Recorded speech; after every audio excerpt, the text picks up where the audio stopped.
structure an environment for creativity and supportive government. It is inevitable.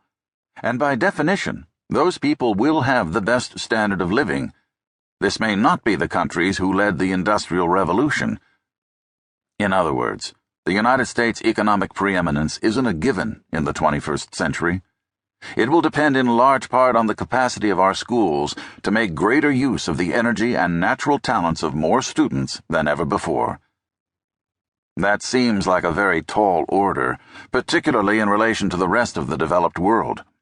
Consider the following unflattering statistics. In the 2003 Trends in International Mathematics and Science Study, TIMSS, students in 11 countries outperformed American fourth graders in math, and those in 9 countries posted higher average math scores than American eighth graders.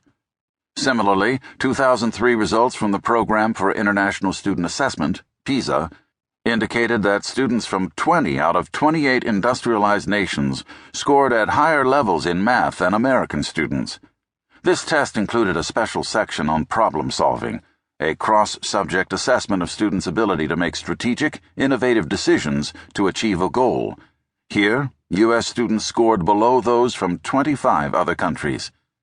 In the International Literacy Survey, the United States ranked below 18 other industrialized countries in average literacy proficiency among adults under age 35. Among 30 highly developed countries, the United States ranks first in high school completion rates among adults 45 and older, but places 10th for adults 25 to 34 years old. The U.S. graduation rate isn't declining, but graduation rates in other countries are rising faster.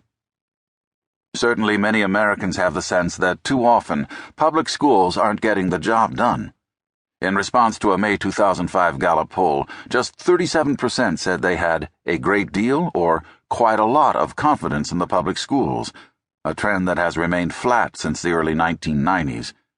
In April 2005, the Educational Testing Service asked Americans the following question: if 25 years from now high schools haven't changed, what effect will this have on America's ability to compete? Just 22% said it would have a positive effect or wouldn't make a difference. Just over 3/4, 76%, said it would have a negative effect. 43% felt the effect would be very negative. New demands. The day-to-day routines in most schools haven't changed much in decades. In fact, the basic curriculum required of today's students has remained substantially the same for almost a century, and contemporary classroom techniques still focus on the lectures, worksheets, drills, and tests familiar to the grandparents of today's students. But the expectations faced by today's schools have been transformed in several important respects.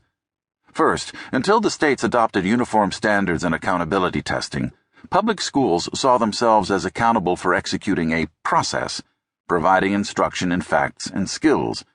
It was enough for schools to claim, "We taught it." Today, schools are accountable for outcomes in the form of student progress. The question has become, did students learn it? Second, as the very title of the No Child Left Behind law makes clear, public schools are now expected to provide all students, regardless of background, socioeconomic status, or disability, with a level of education once reserved for a small percentage of Americans who were college-bound. Even as America's schools face increased pressure to demonstrate outcomes, they must accommodate a more diverse group of students than ever before. In 2000, only about 6 in 10 elementary and high school students were white, non-Hispanics.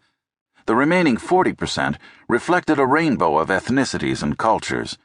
More than 100 languages are spoken in the Fairfax County Public Schools outside of Washington, D.C. Students attending Grant High School in the Los Angeles Unified School District come from 61 different countries and speak 41 different languages. And all schools must now accommodate the needs of special education students who wouldn't have attended public schools 25 years ago. But schools are still typically structured to treat students as more alike than different. Adding to the complexity of the situation is the increasingly diverse set of choices facing education consumers, that is, parents of school-aged kids. Private and parochial schools have always been around, but they have traditionally catered to limited segments of the population. These days,